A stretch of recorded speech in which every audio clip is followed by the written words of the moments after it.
Well, a very good evening to you. Thank you so much for joining us here at Ebru Primetime News. Trust you have had a wonderful Wednesday. My name is Diana Rachel Mbugua. Our sign language interpreter for tonight is Joyce Wairimo. Welcome to the broadcast. Now, the second Building Bridges Initiative report is out and only awaiting to be unveiled to Kenyans.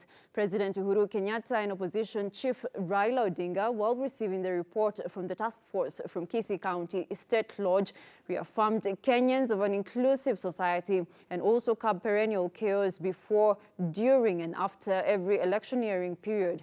Our reporter Jeff Haemba kicks off our bulletin tonight.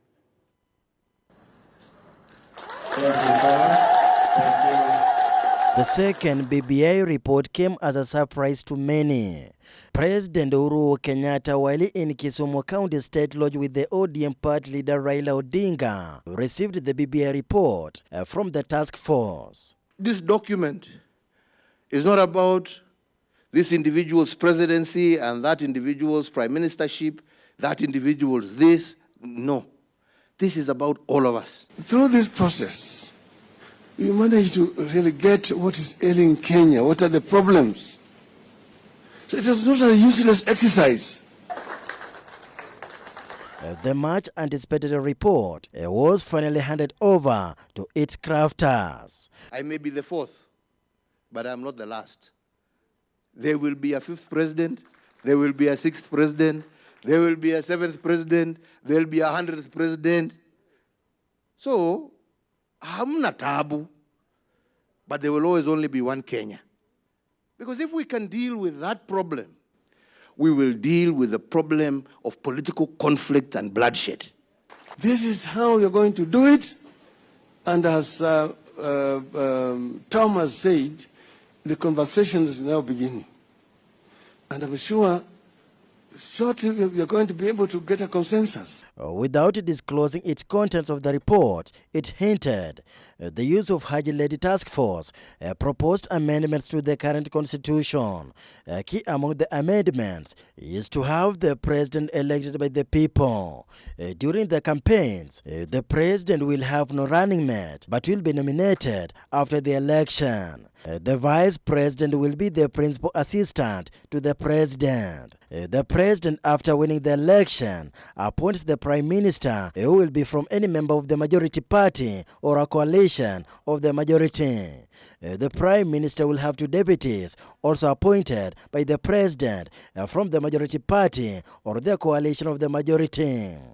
The vice president, the prime minister, and his deputies can be sacked from their position by the president without the approval of the parliament.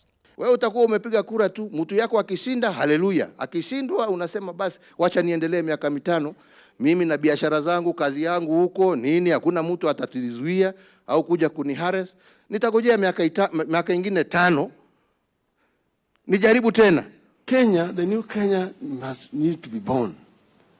And this is what we want. We said we want to bequeath a better society to the future generation. It is not about making Raila Odinga president or making Uhuru Kenyatta prime minister.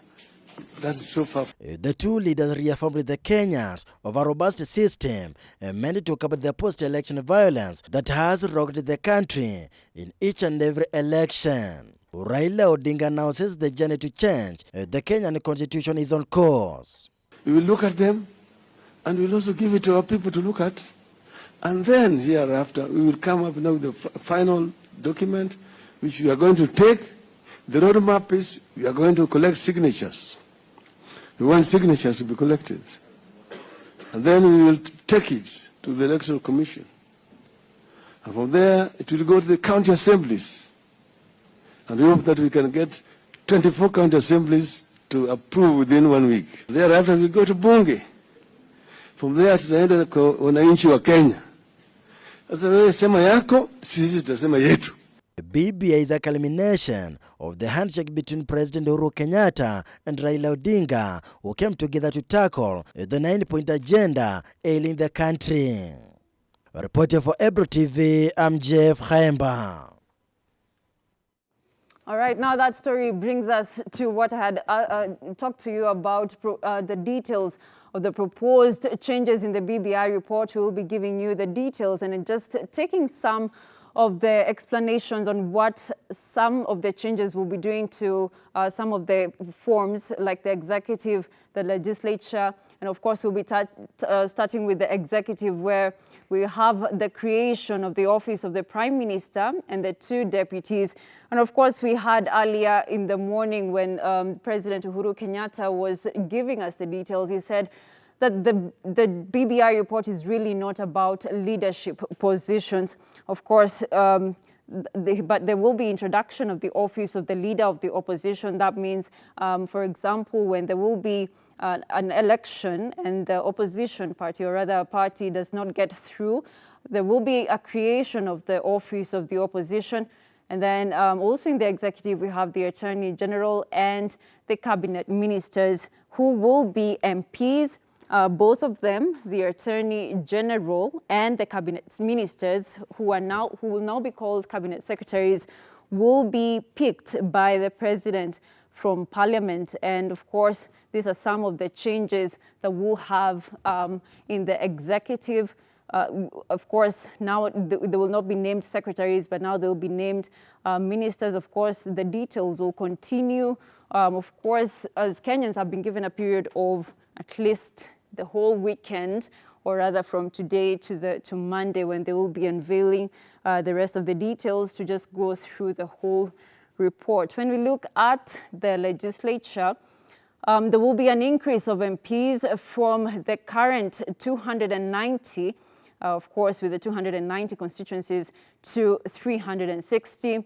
Of course, this will mean, of course, we have the mixed member proportional representation. There will be the removal of the woman rep position, which is currently, of course, people have been trying, or rather women have been trying to have the gender parity in the constitution, or rather in the parliament, in the National Assembly, and the Senate as well. They will be removing the woman rep position, and instead they will increase the senators from 47 to 94. That means 1 man and 1 woman, meaning if there is if one senator, meaning the male governor, will choose a deputy, and also the female governor will choose a male deputy.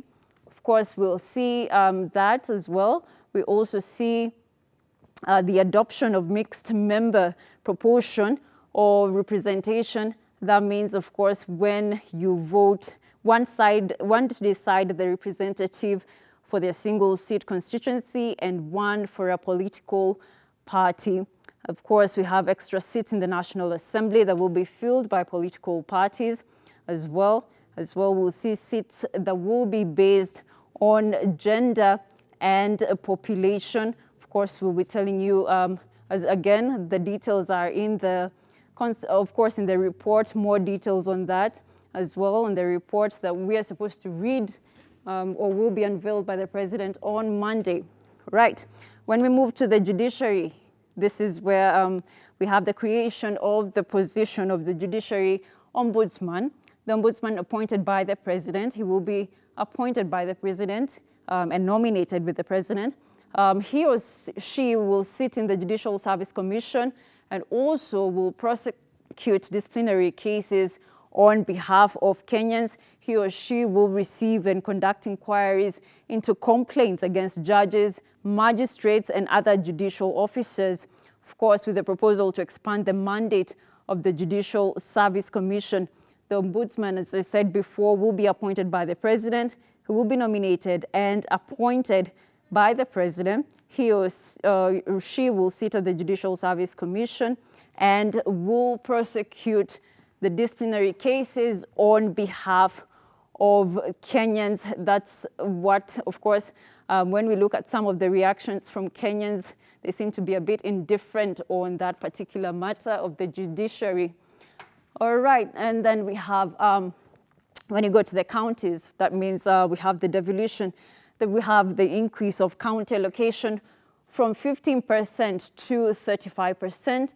The formation, this is a positive actually for counties, especially after the long push and pull over the division of revenue to counties, which went on for a while, if you remember, without consensus, but finally they did reach. So this is actually a plus for counties when they have allocation for 15% to 35%, of course, if the BBI report shall be passed.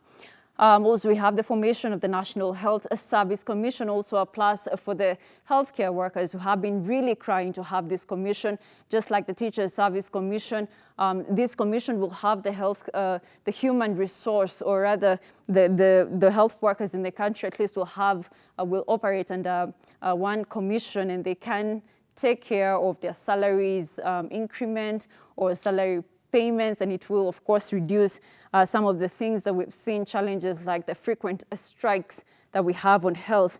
Also, the Health Commission, it will take care of the health sector personnel and the county governments. So we have, that is the on devolution, which is actually health usually is devolved. Most of the health workers would ask for their salaries from at the county level, which is or has brought a lot of challenges for the healthcare workers.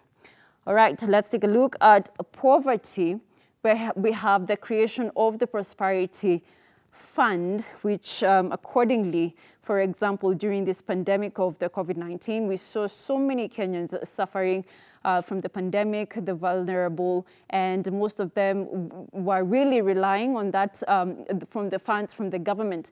And this fund is supposed to be anchored into the law so that in case of such a pandemic, we have these monies brought to the, or accessed by the vulnerable citizens. So the funds will provide social security for the vulnerable citizens.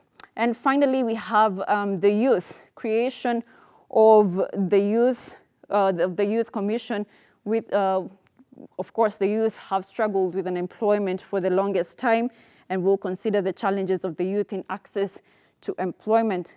Commission will promote of the rights of the youth, and the commission will promote, of course, the rights of the youth, and they can have more access to employment and a lot of issues and challenges that have been curbing the youth, which is a lot. Of course, we've had people represent the youth in such matters. But of course, that's we shall decide, or rather we shall see when that happens to, or rather when the BBI is passed or not. And of course, whether the president or what his handshake partner said is the BBI is not focusing on the change of leadership, whether or not it is, I leave you to be the judge on that. All right, thank you so much. Hope we've gotten a glimpse of just a little of what is contained in the BBI report. Of course, more details, as the president said earlier on Monday, they said they will read line by line and go over it just for Kenyans to understand. And of course, you as a Kenyan, just take the report and read it and understand before we say yes or no. All right, let's move on to other stories. Still on the BBI, the handing over of the second BBI report is already raising legal questions, with lawyers opening the conversation on whether the BBI process can achieve the intended objective. According to lawyer Steve Ogola, the question of inclusivity cannot be solved by expanding the executive or the legislator, but the goodwill of the implementers of the Constitution. Have a look. If you're saying that you want to amend the Constitution to improve inclusivity, there's a problem with that, because already there's an inbuilt design in the Constitution for inclusion, which has not been well applied up to, not been well implemented, if you like, up to now. For instance, if you look at Article 152 of the Constitution, it provides that the national executive shall comprise of up to 22 CSS, the Attorney General, the Deputy President, and the President. Those are 25 members of the cabinet.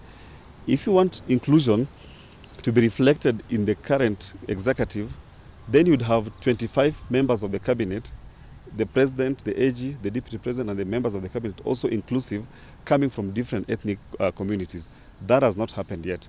If Kenyans want to amend the Constitution to expand the cabinet to create positions of deputy prime minister, deputy prime minister, and so on and so on, it's fine. But it can't be because we want to cure the problem of inclusion. What we are trying to cure is the problem of having political leaders that have regional backing, missing out in key positions after the election.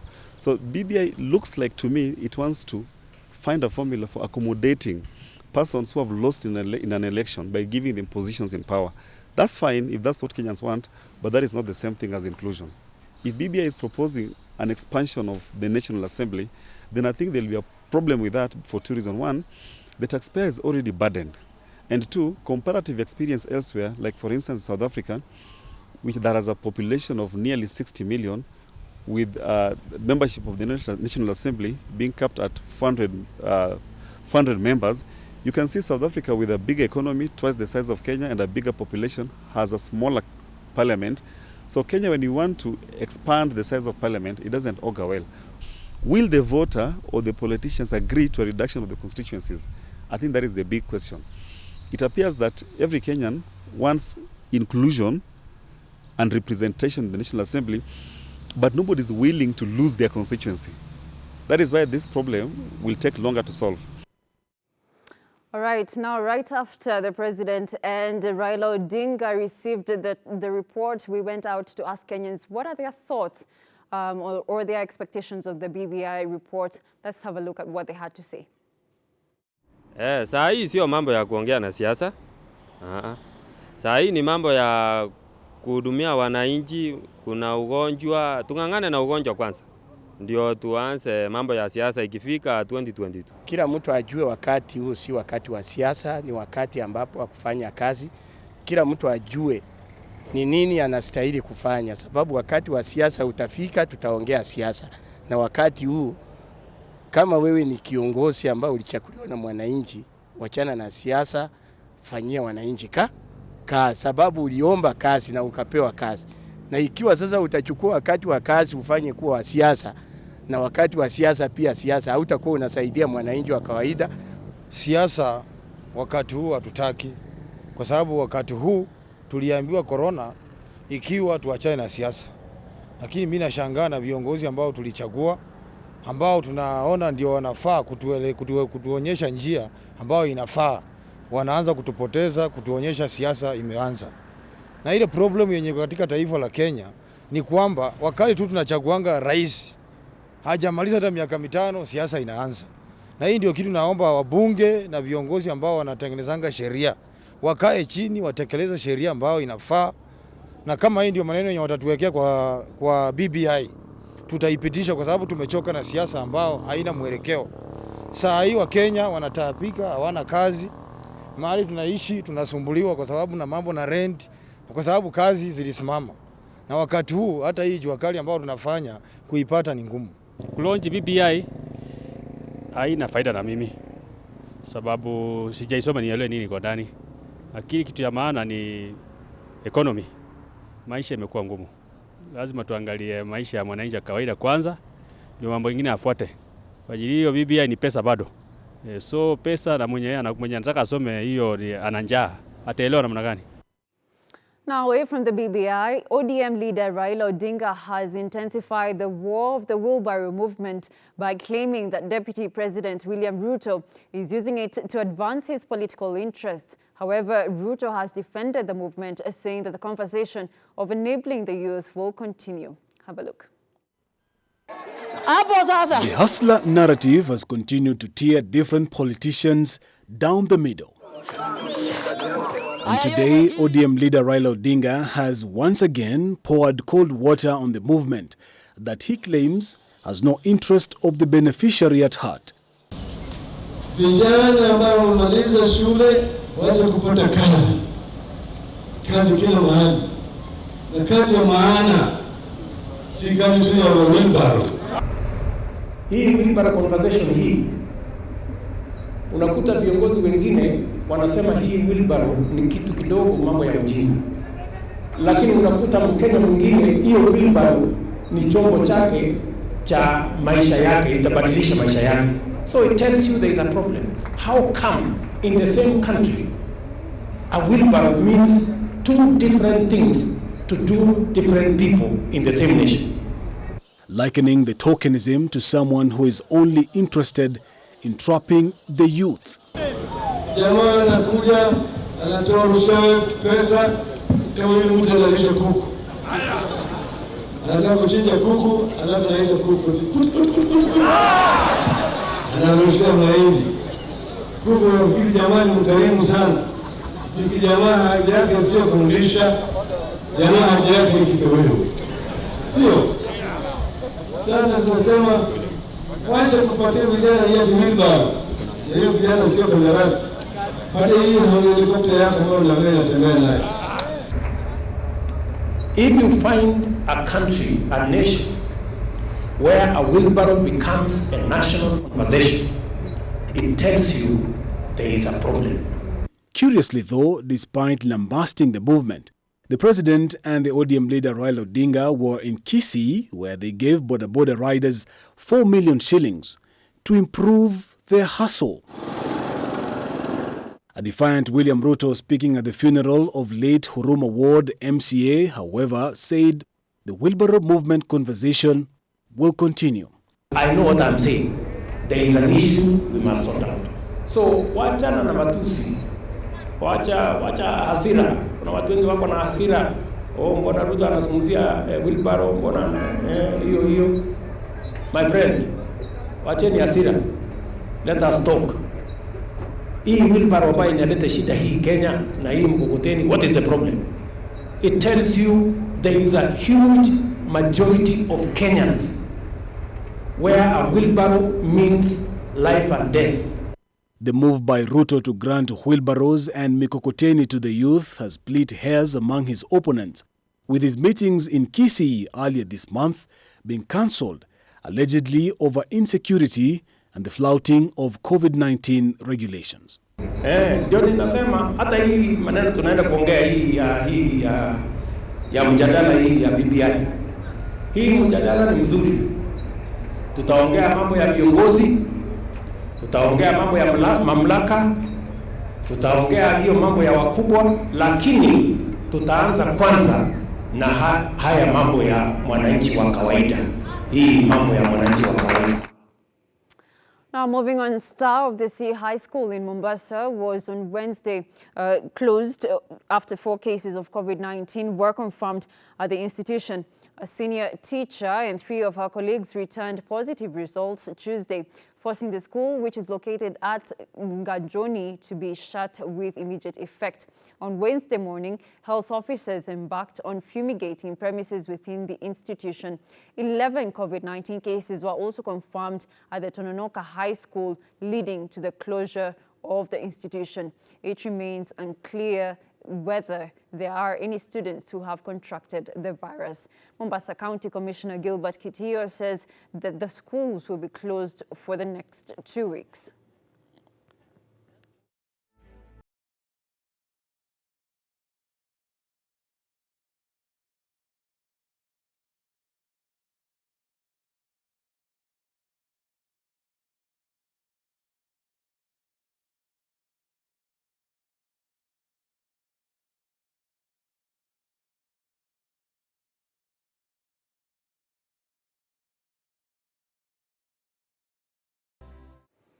Now, Kenya's coronavirus fatality rate has risen to 858, with 16 more deaths recorded in the last 24 hours. This as the country recorded 497 new COVID-19 cases, bringing the total caseload to 46,144.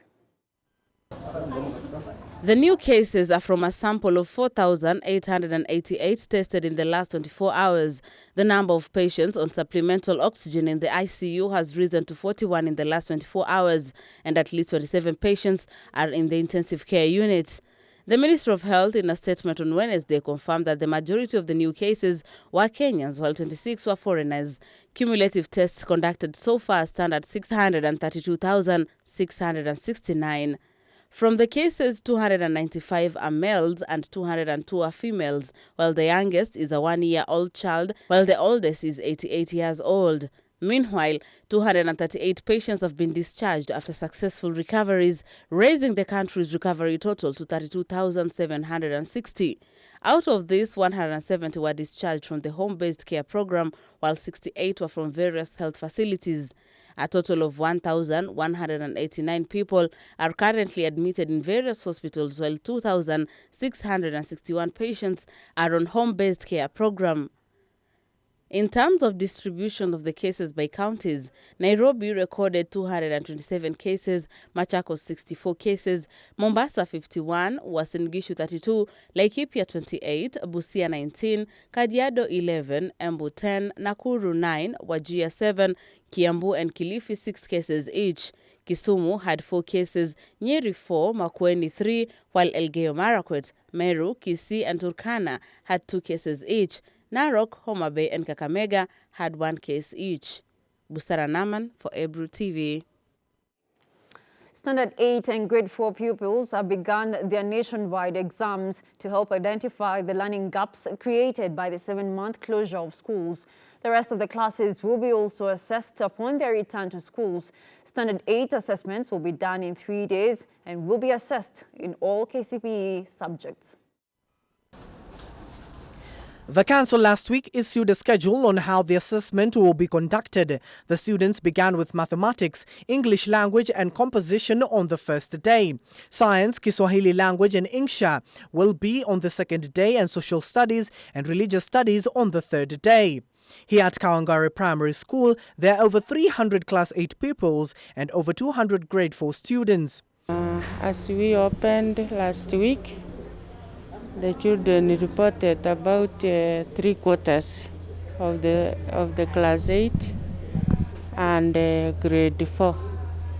So we are still waiting for a few who are yet to come. We expected more, but some have not reported because of the financial constraints. Some parents moved to the rural areas. Grade 4 assessment will be conducted for 4 days, with English learning, speaking and reading set for day 1. On day 2, the learners will be assessed in English reading comprehension, grammar and writing. It's not easy, as you saw in the class, like mathematics in Class 8. But we are praying that children will come back to their normalcy and they will work hard. They will also be assessed on environmental activities, science and technology. On day 3, the pupils will be tested on Kiswahili, listening, speaking and reading aloud. They will also be assessed in Kiswahili grammar and writing on the 4th day. As for the performance in class, we are really trying. It's not a walk in the park. Yeah, the pupils are still, some have not yet adjusted. Some they've really not adjusted. Some are also, there's a lot of truancy. Some are also hoping maybe for the schools to be closed because of the rise in the numbers of the COVID-19. Standard 8 assessment will be done in 3 days and will be assessed in all KCPE subjects.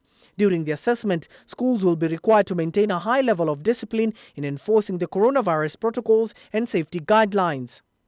As is the case during end-of-term assessment, teachers here at Kawangware are keen in ensuring that there is no cheating in classrooms. Teachers will also be required to confirm the attendance of learners, account for any absentees, and brief them on the conduct of the assessment. Elsewhere, head teacher of Mundere Special School for Hearing Impaired Pupils in Budalangi constituency, Miss Philomena Odongo, has appealed to well-wishers to support them to construct additional classrooms to enable them to comply with the Ministry of Health directives on coronavirus. Lakini kwa sababu hii area ya shule ni moja, Bunyala North, tunachukua watoto walio na ulemavu wa aina yote. Na ni kwa sababu TSC wametuma walimu pia wa aina yote. Wale ambao wanashughulikia watoto ambao hawasikii, hawaongei, wale ambao wanashughulikia watoto ambao wana ulemavu wa akili ama intellectually challenged, wale ambao waliopooza pia tuko nao. Tuko na wale ambao wako na physical disabilities. This comes even as there are various students across the country that have not been able to sit for their exams today, and this is due to the surging cases of COVID-19 as well as flood that have been experienced in various parts of the country. Abdiaziz Hashim, Ebru TV from Kawangware, Nairobi County. All right, that story by Abdiaziz Hashim takes us to a very short break, but we'll be right back with that feature story I told you about earlier. My church, my choice. Don't go too far. We'll be right back. All right, welcome back to the broadcast. Now, internal wrangles rocking the Law Society of Kenya have taken a new twist as 9 members of the top decision-making organ have now turned their backs against President Nelson Havi. The society, however, remains adamant that the wars witnessed at LSK is due to external forces. Council members of the Law Society of Kenya resolved that suspended LSK CEO Mbugua be allowed to return to work. And today, she reported to work smiling after a tumultuous week that saw the society rocked by internal wrangles. At the center of the row is LSK Chief Executive Officer Mbugua, whom Mr. Harvey had kicked out of office. The majority of the council members found that the allegations leveled against LSK CEO Mbugua did not amount to gross misconduct or incompetence. Society of Kenya Council and the Secretariat, the council made a decision to suspend the CEO of the LSK for good reason. The council met and deliberated and by a vote decided that the CEO of the LSK should be reinstated, right? So Section 26, subsection 6 of the LSK Act provides that a vote to remove the CEO must be supported by at least 2/3 of members of the council present and voting. Now, council voted overwhelmingly to reinstate the CEO. So basically that is the position in the law, that the CEO, when she's back in office, as you've seen that she's in the office by operation of the law. I think she honored the council and the secretariat and the entire LSK membership by proceeding on suspension. 9 members of the LSK Council issued a rejoinder indicating that Ms. Mbugua was still in office and her contract had not been terminated. But the law is very clear that when council meets to consider the question on the removal of the CEO, that decision ultimately will be determined by the council members. And 9 out of the 13 council members present in that meeting returned a verdict that the CEO be cleared of all the charges and that she should be able to resume her work. So when she's resuming her work as part of the continuation of that decision that cleared her, not impunity and not to disrespect the LSK president.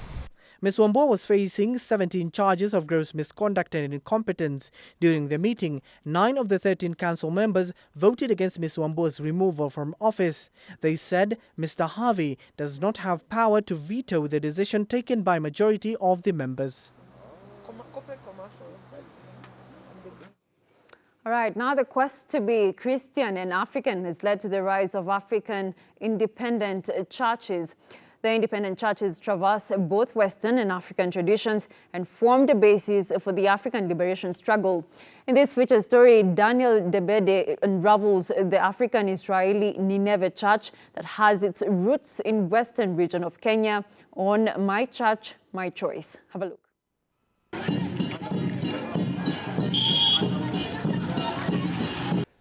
The African Israel Nineveh Church, one of the long-serving indigenous churches in the country, having been established back in 1932. It is believed to be the only indigenous church which was given an opportunity to lead in prayer session after Kenya attained her independence. The founder of this nation and his colleagues therefore decided that it would be preferred that the prayer be offered by a church that is indigenous, because Kenya was becoming an independent nation. We have many churches in Kenya, they are not bad. There was ACK, there was AIC, there were SDA, there were all these churches, but most of them originated from overseas. So for an indigenous Kenya, we needed an indigenous church. So they picked on African Israel Nineveh Church.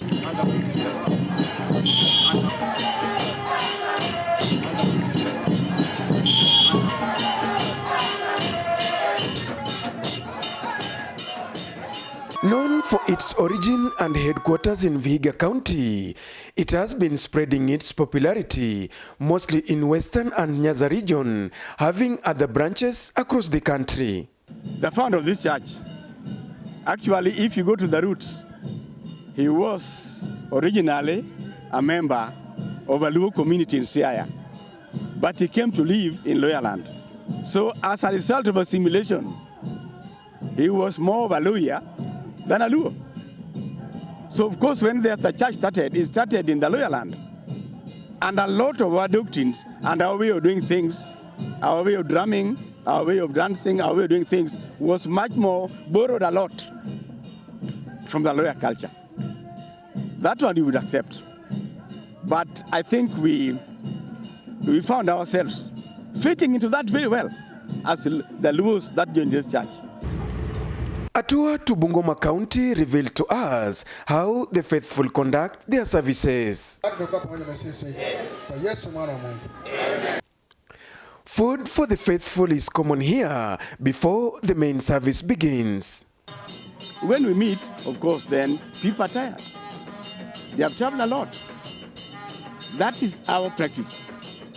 That when we come together in that kind of forum, then we arrange for some meals for our members, so that when you start a service, you have some strength.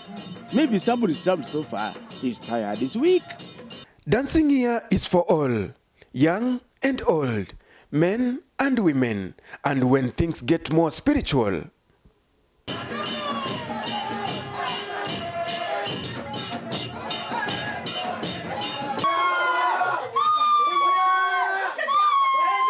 As an indigenous church, it has been revealed that youth shun away from it, as those who stick around face criticism from the fellow youth.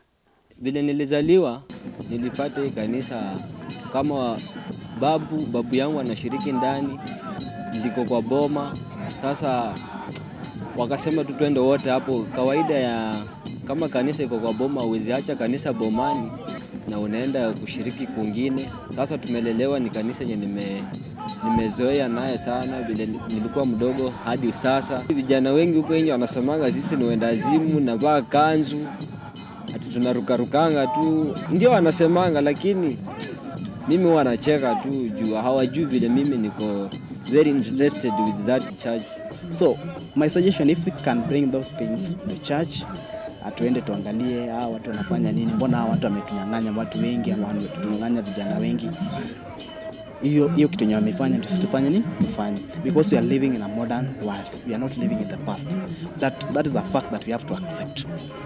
According to Esbon Otieno, an elder of the church, their late founder Kivuli played a big role towards growth of the church, and his teachings are still a key factor to them. In the 1970s, there was a very bad breakout of cholera, especially in Nyanza.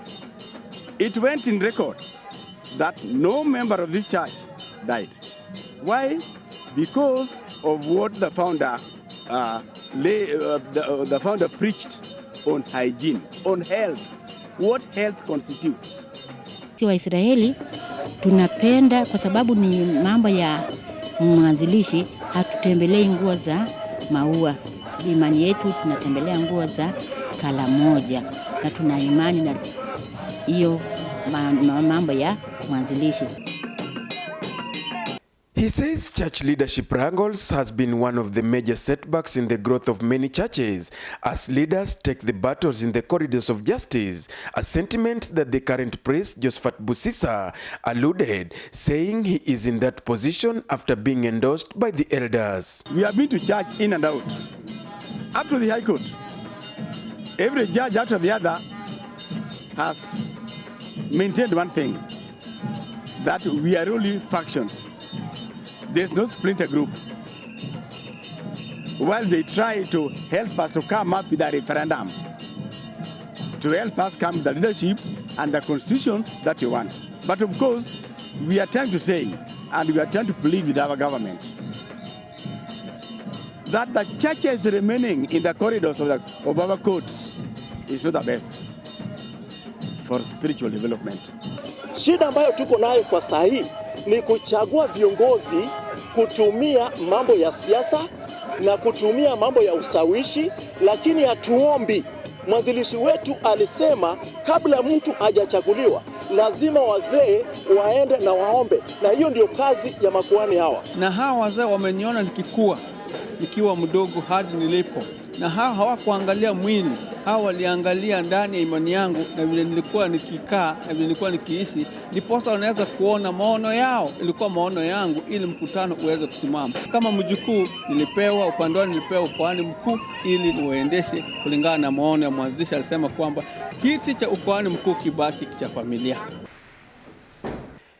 Dr. Kenneth Otieno Lando, a lecturer and a religious expert at the Masinde Muliro University, Kisumu campus, who says indigenous churches emerged as a result of pushing away Western culture of worship that was brought up by the colonialists.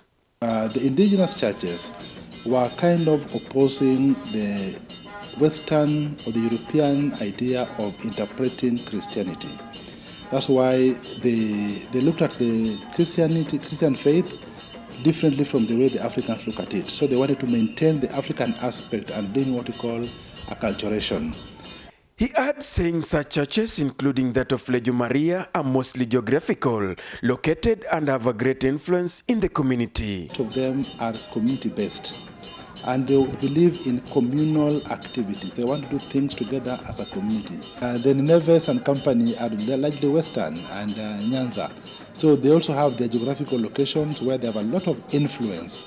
And by the way, we should not forget that of late they have become even very much politically important to the politicians. They can be very domineering and they can really indoctrinate members. And because of this indoctrination, we find a very faithful following among these people. So, what then is the fate of such like churches? I don't see them actually disappearing soon, but they'll be here for a long time to go. Remember, the African traditional indigenous churches have been part and parcel of Africa since time immemorial. In fact, we say they are timeless. So any imagination that they're going to disappear soon, to me, it'd be wishful thinking.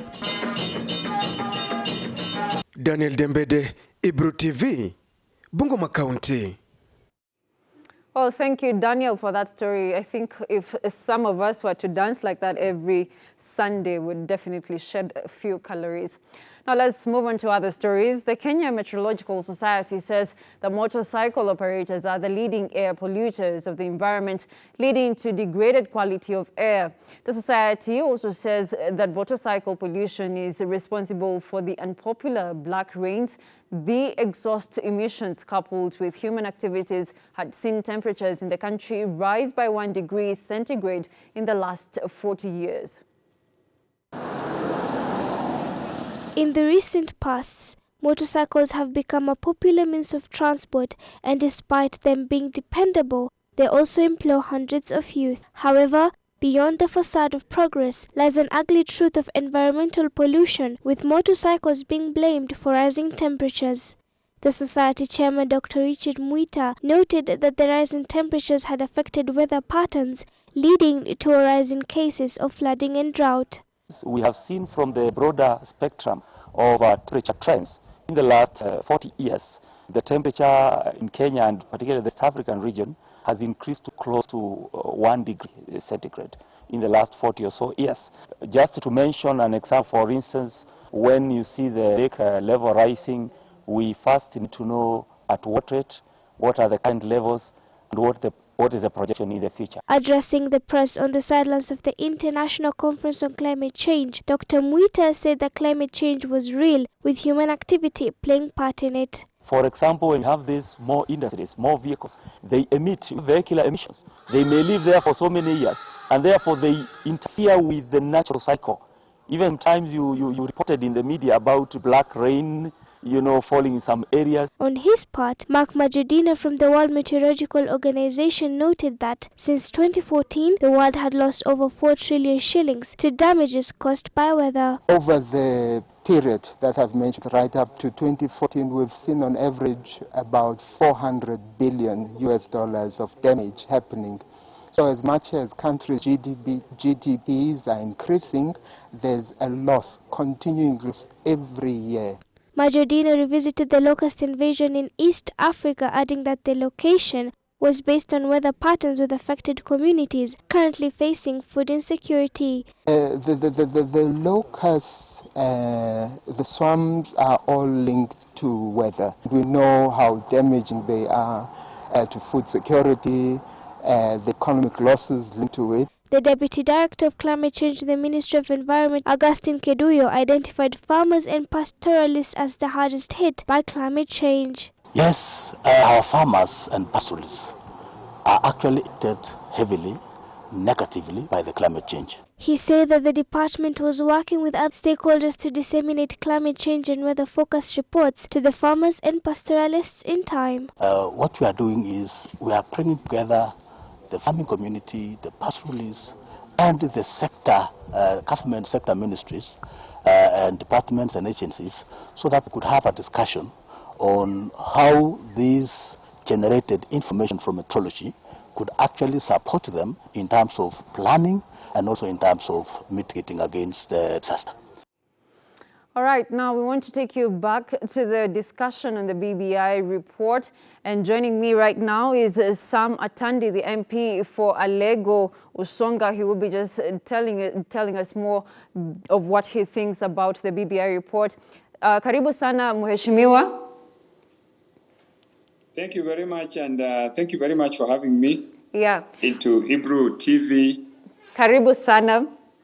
Perhaps we can just start straight away. Of course, we've had a lot. The president has said a lot. And of course, the BBI report proposes inclusivity. Perhaps you can begin by telling us whether you think the report covers the interests of Kenyans.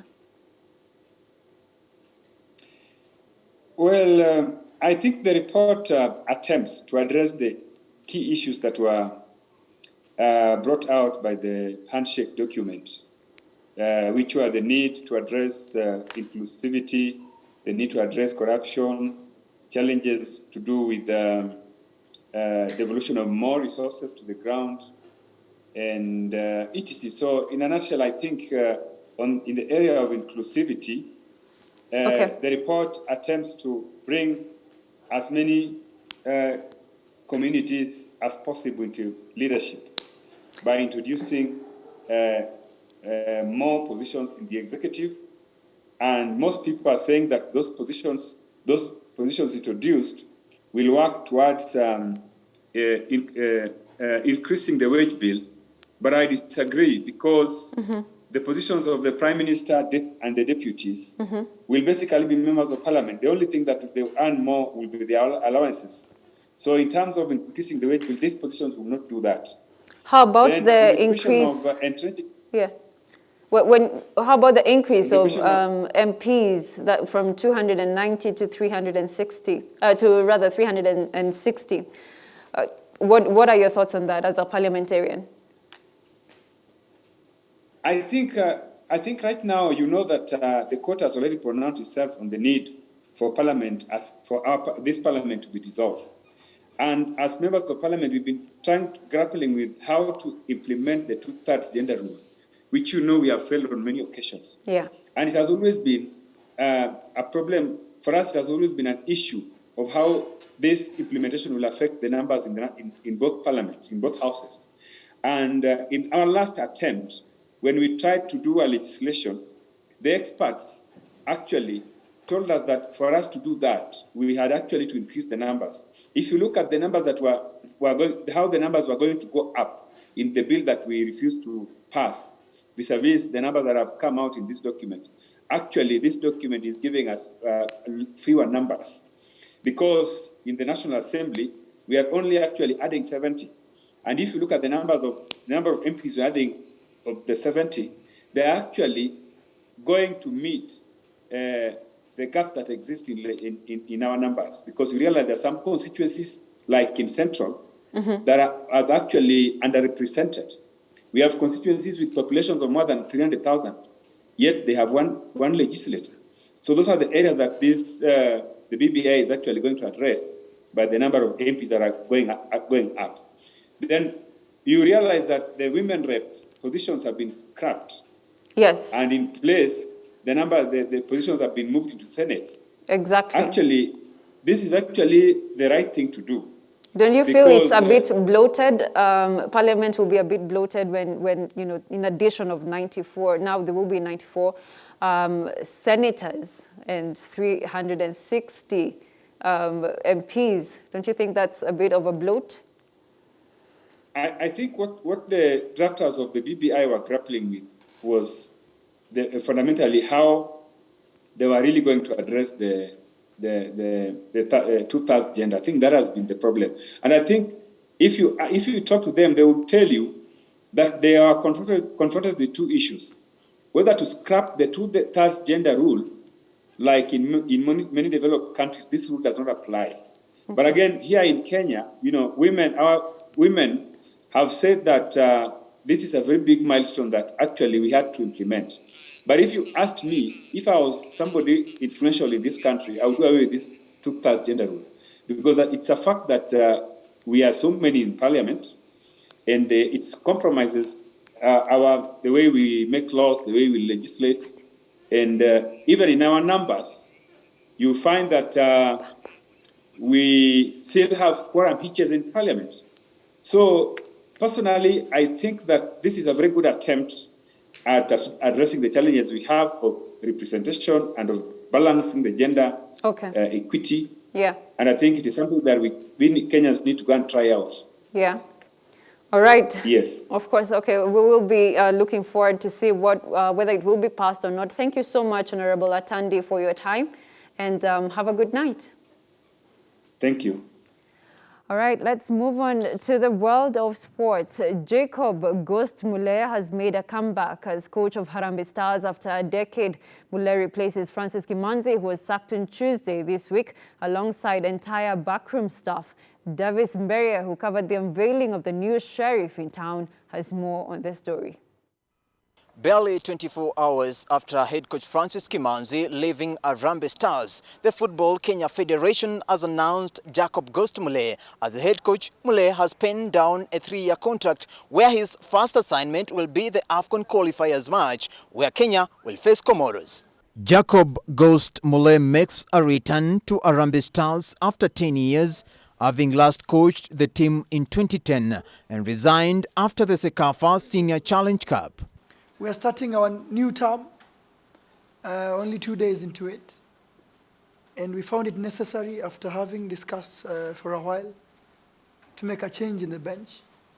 And so, ladies and gentlemen, today I bring you Jacob Ghost Mulee, who everybody knows, who is the last coach to take Kenya to the Cup of Nations in 2004, and who is a household name really in Kenya. Once again, to spur our team. After seeing that the working conditions are favorable, I said that it's a good thing. We'll give it a shot. It's a difficult task ahead, of course, the first 2 games when we play Comoro. Those are 2 very tough games and very important. However, I believe that with the team that I saw against Zambia, the team that has played the first 2 games, there is every possibility that we can be able to go back to the African Cup of Nations. The tactician was not coached a top-flight team since then, is now tasked to mastermind the team qualification to both the 2021 Africa Cup of Nations in Cameroon and 2022 FIFA World Cup in Qatar. So I have no doubt in my mind, and Kenyans will judge me from the 11th when we play Comoros. I cannot promise anything. This job of a coach is not a job to talk. It's a job about the action. After 90 minutes, then you have a reason to judge my performance. But for now, I cannot promise anything. We'll wait for the Comoros game and the subsequent games. Mulee is expected to release his technical bench in 2 days, with Musa Otieno and Agai Azande touted to take the assistant and goalkeeping coach role.